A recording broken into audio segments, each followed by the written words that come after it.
Hoy les voy a hablar de las claves de la evaluación y tratamiento de los trastornos de ansiedad en el adulto. Yo soy la doctora María Jesús Valdivieso. La hoja de ruta, hablaremos primero de las generalidades de estos trastornos, después detalles de los trastornos específicos, hablaremos sobre tratamiento y terminaremos con casos clínicos. Dentro de las generalidades, este es un grupo heterogéneo de enfermedades que tienen en común síntomas ansiosos, miedo y o síntomas evitativos de carácter patológico ante amenazas percibidas.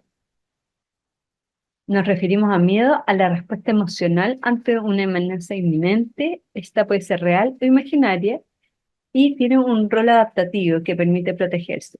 La ansiedad es una respuesta anticipatoria ante una amenaza futura.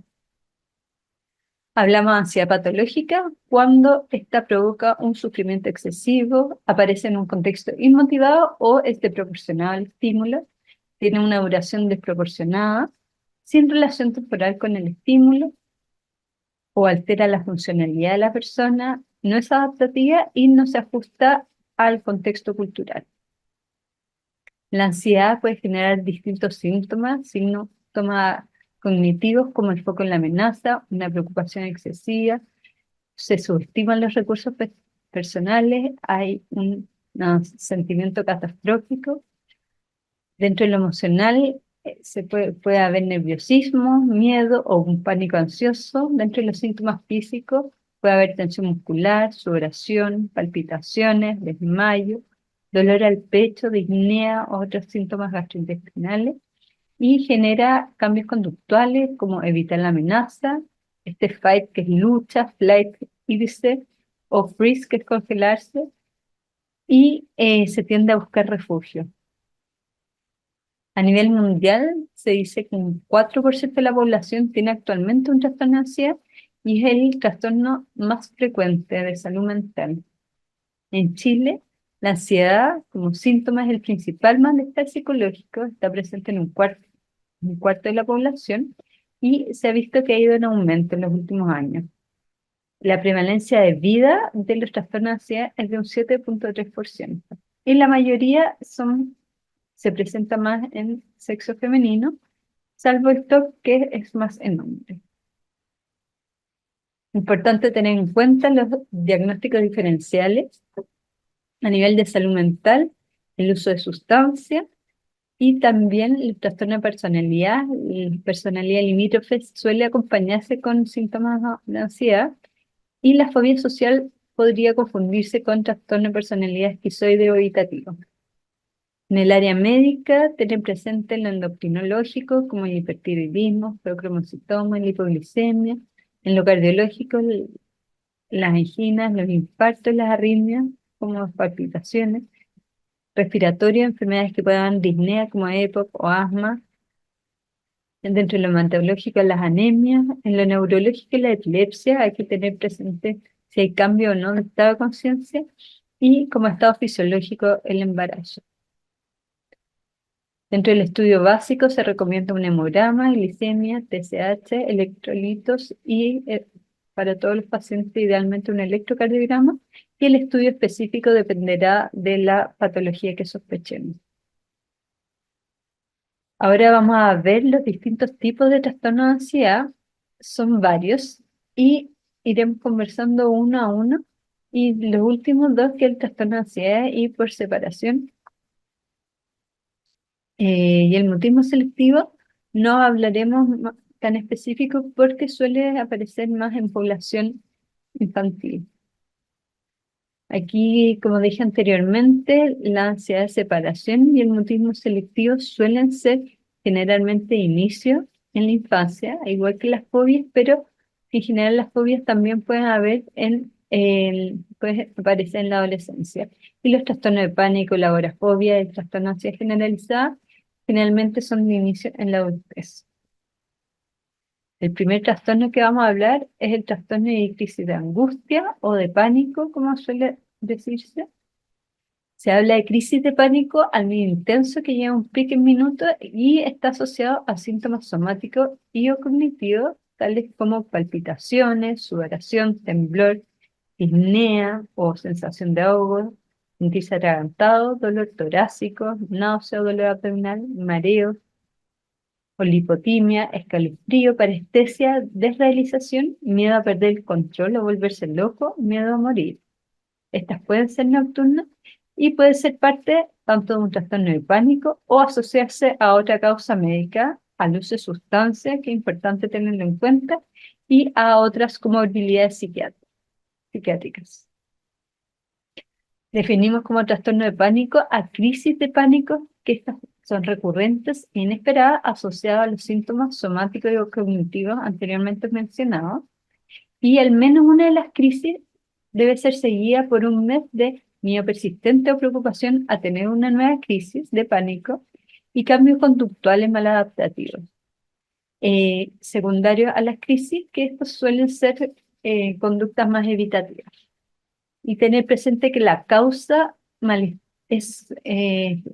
causa malestar clínicamente significativo o deterioro funcional y no se explica por otra causa médica o uso de sustancias. Como distribución suele aparecer en la adolescencia tardía o a mediados de la tercera edad. Factores de riesgo, se habla del género femenino, historia de ansiedad de separación en la infancia, temperamento conductualmente inhibido, historia de abuso sexual o abuso físico, y se ve que la mayoría de las personas reporta haber vivido un evento estresante el año previo.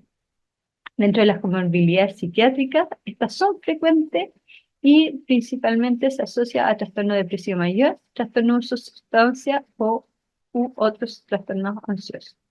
Importante tener en cuenta las banderas rojas de causa más orgánica para tener un estudio más acabado cuando una persona presenta crisis o trastorno de pánico de inicio tardío, cuando hay presencia de síntomas neurológicos durante las crisis, como pérdida de conciencia y control de esfínteres, y los síntomas somáticos no se presentan con síntomas psicológicos de crisis de pánico. Ahora conversaremos de la agorafobia. Hablamos de agorafobia cuando hay un marcado miedo o ansiedad en transporte público, espacios abiertos o cerrados, fila o multitud, o cuando se está fuera de su hogar pero solo. El individuo evita estas situaciones por miedo de que escapar sea difícil o que no va a poder conseguir ayuda, y este miedo es totalmente desproporcionado a la situación. Y el miedo, ansiedad o evitación suelen ser persistentes, hablamos persistente cuando son mayores a 6 meses, y causa malestar clínicamente significativo y no se explica por otra causa médica o uso de sustancias. Puede darse a cualquier edad, a diferencia del trastorno de pánico, puede darse en adultos mayores y, por ejemplo, personas que tienen alguna enfermedad o presentan caídas, pueden presentar agorafobia. Y su principal comorbilidad psiquiátrica son los trastornos de pánico. Ahora vamos a hablar de la ansiedad generalizada. Es la preocupación y ansiedad excesiva, pero que esto ocurre en varios eventos o actividades de la vida diaria. La preocupación es difícil de controlar y se asocia a inquietud, fatigabilidad, dificultad para concentrarse o pensamiento en blanco, irritabilidad, tensión muscular o alteración del sueño todos los días o la gran mayoría de los días los últimos 6 meses. Y causa malestar clínicamente significativo y no se explica por otra causa médica o uso de sustancias. Este también puede darse a cualquier edad y se inicia generalmente en la adultez temprana y puede darse en adultos mayores también en contexto, por ejemplo, de enfermedades o caídas. Factor de riesgo, el sexo femenino, nivel socioeconómico bajo y trauma temprano. Dentro de las comorbilidades médicas, tienen mayor riesgo de comorbilidades médicas como dolor crónico, intestino irritable, y dentro de las comorbilidades psiquiátricas principalmente se asocian a trastorno de pánico, a trastorno de depresión mayor o trastorno de uso de sustancias, y se ha visto que personas con trastorno de ansiedad generalizada tienen mayor riesgo de autoagresiones e intentos suicidas. Ahora vamos a hablar de fobias específicas. Las fobias específicas es un miedo o ansiedad intensa pero esta vez en un objeto o situación específica. Esto casi siempre, o esta situación o objeto casi siempre provoca este miedo, ansiedad inmediata y se evita o se resiste activamente a exponerse. El miedo a la ansiedad es desproporcionado al peligro real o al contexto cultural y suele ser persistente. Causa malestar clínicamente significativo o deterioro funcional y no se explica por otra causa médica o uso de sustancias. Tiene un pico en la infancia, como vimos anteriormente, y también se ha visto en la tercera década y en adultos. Factores de riesgo está el sexo femenino, menor nivel educacional y dentro de las comorbilidades psiquiátricas, ¿no? Se habla que 2/3 tiene comorbilidades, más frecuentes son otras fobias específicas, también trastorno del ánimo y otros trastornos ansiosos y uso de sustancias. Los miedos más frecuentes son a animales, como clásico las arañas, miedo a la altura, y también volar a espacios cerrados, exponerse a sangre, inyecciones, etc.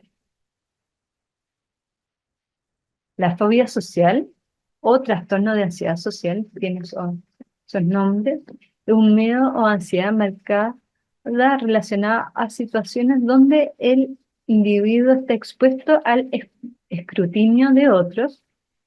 La persona teme ser evaluada en forma negativa y las situaciones sociales casi siempre provocan el miedo o la ansiedad. Las situaciones sociales se evitan o son toleradas con intenso miedo o ansiedad y el miedo o ansiedad es desproporcionado a la amenaza real de la situación. Los síntomas suelen ser persistentes y causan malestar clínicamente significativo, deterioro funcional y no se explican por otra causa médica o uso de sustancias. Suele ser bimodal, presentarse en la adolescencia y en la cuarta década de la vida y eso en general en contextos laborales. Y dentro de las comorbilidades psiquiátricas está el trastorno de depresión mayor y otros trastornos ansiosos. Ahora vamos a hablar de trastorno obsesivo compulsivo, o más conocido como TOC.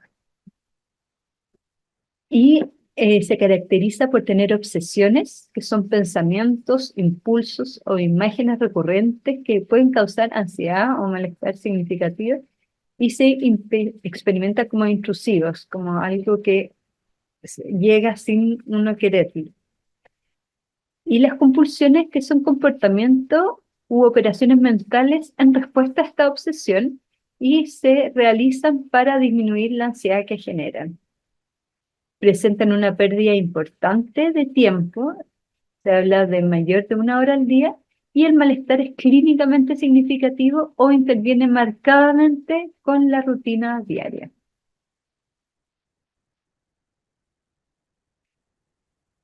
El diagnóstico diferencial son trastorno de personalidad obsesivo, pero la diferencia es que el TOC es egodistónico, es algo que al paciente le molesta. Y las formas clínicas son varias, está en la de higiene, la de orden o simetría, la de chequeo, sexual, de violencia o religioso, entre otras, y es más frecuente en hombres.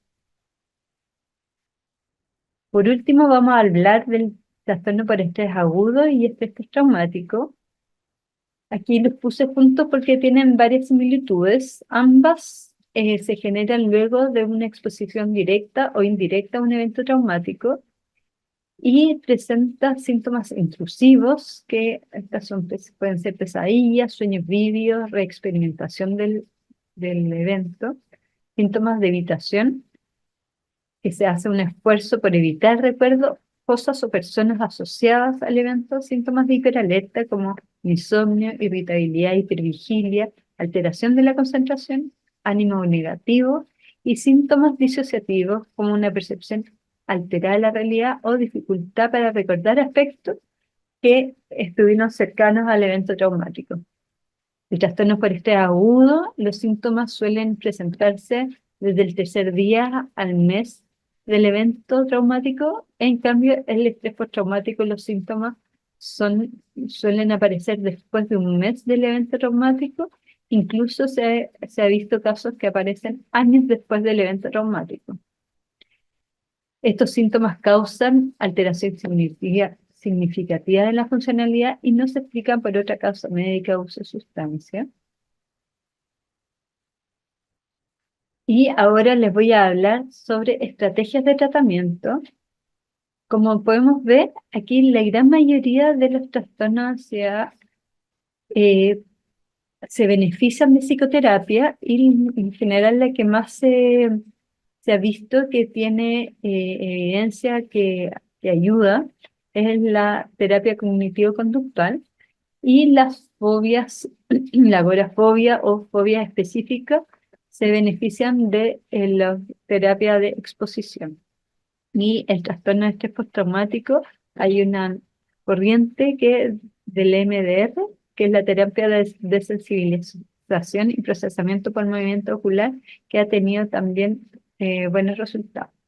Dentro del farmacológico, en la primera línea, la gran mayoría son los inhibidores selectivos de recaptura de serotonina y los inhibidores selectivos de recaptura de serotonina y noradrenalina. Y dentro de la segunda línea están los antidepresivos tricíclicos, la mirtazapina y la benzodiazepina como ayuda. Y cuarta línea, que aquí ya no lo mencionamos, ahí entrarían antipsicóticos que en dosis bajas pueden tener un efecto ansiolítico. La psicoterapia siempre es importante y esto más allá de psicoterapia como tal, también en los médicos es la psicoeducación, que esta puede ser verbal o escrita y esto es fundamental para bajar los síntomas de ansiedad. La terapia de exposición, como dijimos anteriormente, es especialmente útil en fobias específicas y la terapia cognitivo-conductual es de las terapias que más evidencia tiene de efectividad. En general son de 10 a 20 sesiones y busca disminuir prejuicios ansiosos a los estímulos que se interpreta como amenazantes, reemplazan conductas de evitación con acercamiento y disminuye esta activación de hiperalerta autonómica con relajación y respiración. Otras intervenciones no más farmacológicas está el mindfulness, ejercicio físico, consejería de apoyo, acupuntura, aromaterapia y terapias creativas artísticas, pero en general no hay estudios o no hay evidencia de su efectividad. Y el ejercicio físico es el de los que más tiene, pero en general son súper heterogéneos en la forma de ejercicio físico y en qué tipo y cómo se hace. Entonces tampoco está tan claro cuál indicar. Dentro de la farmacoterapia es frecuente el uso de benzodiazepina. Estas tienen una acción GABA y un efecto tanto como ansiolítico, hipnótico y relajante muscular. Se sugiere siempre un manejo agudo y a corto plazo, y dentro de las consideraciones que hay que tener presente es que genera sedación y riesgo de caída, y esto principalmente en adultos mayores, pueden generar alteración de memoria y delirium, riesgo de dependencia e interacción con alcohol. Y elegir siempre se recomienda una benzodiazepina de vía media intermedia como el clonazepam o el clotazepam. Y las primeras semanas se puede dejar horario mientras los antidepresivos empiezan a hacer su efecto y después hacer un retiro progresivo para dejarlo idealmente solo SOS. Evitar su uso en personas que tienen trastorno de uso de sustancias, ya que aumenta el riesgo de dependencia, y en personas con estrés agudo, ya que podría aumentar el riesgo de trastorno por estrés postraumático, puede disminuir la efectividad de la psicoterapia y aumentar la agresividad y la sintomatología depresiva. Los antidepresivos en general se ha visto que los inhibidores selectivos de recaptura de serotonina y los inhibidores selectivos de recaptura de serotonina y noradrenalina tienen una efectividad similar. Se sugiere iniciar con dosis bajas por su efecto ansiogénico que tienen al inicio como un cuarto, sobre todo la fluoxetina, que es más ansiogénica, o medio en los otros, y aumentar la dosis en forma gradual 1 a 2 semanas hasta llegar a una dosis efectiva. Y suelen requerir dosis mayores que en trastorno de ánimo, sobre todo en TOC se sugieren las dosis máximas tolerables. Las personas deben estar, se sugiere, 9 meses a 1 año estable para considerar retirarlo, y el retiro debe ser progresivo también en dosis bajas, y se considera que un fármaco no funciona luego de estar 2 a 3 meses. Aquí hay una tabla de los antidepresivos inhibidores selectivos de recaptura de serotonina y inhibidores selectivos de recaptura de serotonina y noradrenalina más frecuentes que se usan, y tener en cuenta las ventajas y efectos adversos, que esto es súper importante. Por ejemplo, la sertralina es bastante segura en personas que están embarazadas o con lactancia, y tener ojo con los síntomas gastrointestinales que suelen ser muy frecuentes. Y también la fluoxetina eh, puede generar como más ansiedad al inicio. El citalopram se ha visto que puede tener un inicio de acción más rápido y tiene menos interacción farmacológica. Y las venlafaxina tienen menor difusión sexual, pero ojo en pacientes con hipertensión, ya que puede generar aumento de presión arterial. Ahora, para poner en práctica las cosas que hemos conversado, voy a presentarles un caso clínico. Lucía, una mujer de 30 años, hace 2 meses en el metro camino a su trabajo comienza súbitamente con palpitaciones, sudoración y temblor, sensación de ahogo. A los 5 minutos la sensación se hace muy intensa y piensa que se puede morir, y se baja en la primera parada y llama a su pareja para que venga a buscarla. Desde ese episodio evita salir de su casa si no es necesario. Le pide a su pareja que vaya a dejarla al trabajo, ya que no quiere tomar el metro porque piensa que le puede pasar algo similar y que no va a poder recibir ayuda, y se siente con miedo constante. Ha presentado 2 nuevas crisis similares a la anterior, y dado estos síntomas deciden consultar a médico. Según el caso escrito, ¿cuál sería el diagnóstico más probable de Lucía? Trastorno de ansiedad generalizada, fobia social, trastorno de pánico con agorafobia o trastornos por estrés agudo. Ahí se los dejo para que piensen. Bueno, eso sería trastorno de pánico. Presenta estas crisis de pánico, ha tenido síntomas evitativos y tiene esta ansiedad eh, anticipatoria, y presenta esta agorafobia, que es esta dificultad para subirse al metro porque cree que no va a poder recibir ayuda. ¿Qué le interesaría a usted saber de Lucía? Si consume sustancias, si tiene antecedentes, cuáles son sus antecedentes mórbidos y de salud mental, cuándo fue la fecha de última regla o todas las anteriores. Ahí, todas las anteriores. ¿Y qué exámenes le solicitaría en el estudio inicial? TSH, hemograma, electrocardiograma, prueba hepática. Ahí las tres primeras, obviamente pruebas hepáticas se podrían pedir dependiendo del paciente, pero nunca olvidarse siempre de pedir la TSH, el hemograma y el electrocardiograma. ¿Qué tratamiento le indicaría?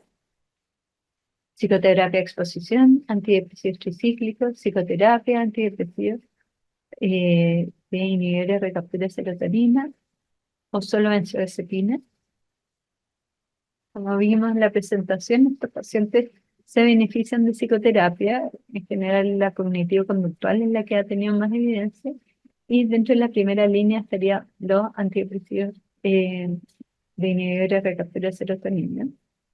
Te decía, iniciar antidepresivos, ¿cuál indicaría y en qué dosis de inicio? Y aquí tenemos distintas opciones para que lean. Y sería la sertralina de 25 miligramos, aumentando media comprimida a la semana. Y esto es importante para recalcar de iniciar siempre con dosis baja, o sea, medio comprimido de 50, que sería 25 miligramos, y aumentando medio comprimido a la semana, cada 1 o 2 semanas, dependiendo cómo lo vaya tolerando el paciente. Hay pacientes que generan, se ponen como, generan síntomas más ansiosos y con esos pacientes ir subiendo de a poco. Mientras tanto, usted decide dejarle benzodiazepina como ayudante, como le indicaría, diazepam 1 gramo, clonazepam 10 miligramos, 1 o 2 veces al día en las primeras semanas, y un comprimido de SOS, clonazepam 1 gramo cada 8 de intención, alprazolam 0,5 por 3 meses. Ahí sería clonazepam, 1 o 2 veces al día en las primeras semanas, y es súper importante que sea solo en las primeras semanas y después ir disminuyendo progresivamente, y se puede dejar después solo SOS. Lucía le comenta que su abuela de 78 años presentó episodio similar. ¿Usted le recomendaría que su abuela comience con el mismo tratamiento, ya que debiera responder bien, que pida hora médico, ya que debiera estudiar para descartar causa médica, que se quede tranquila, ya que este tipo de crisis son frecuentes en adultos mayores, que tomen clonazepam, 0,5 o 2 veces al día, ya que no ocurre en adultos mayores? Aquí es súper importante tener en cuenta, como vimos ahí, las banderas rojas, personas adultos mayores que presentan trastorno de pánico, siempre descartar alguna otra causa médica, ya que no es lo habitual. Y ojo siempre con los benzodiazepinas y los adultos mayores, ya que aumenta el riesgo de caída.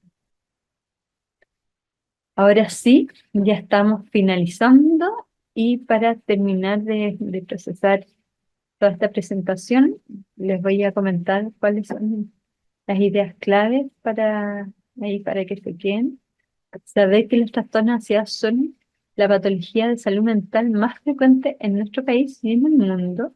Es más frecuente en mujeres, excepto el TOC, y el síntoma central es el miedo excesivo o la angustia.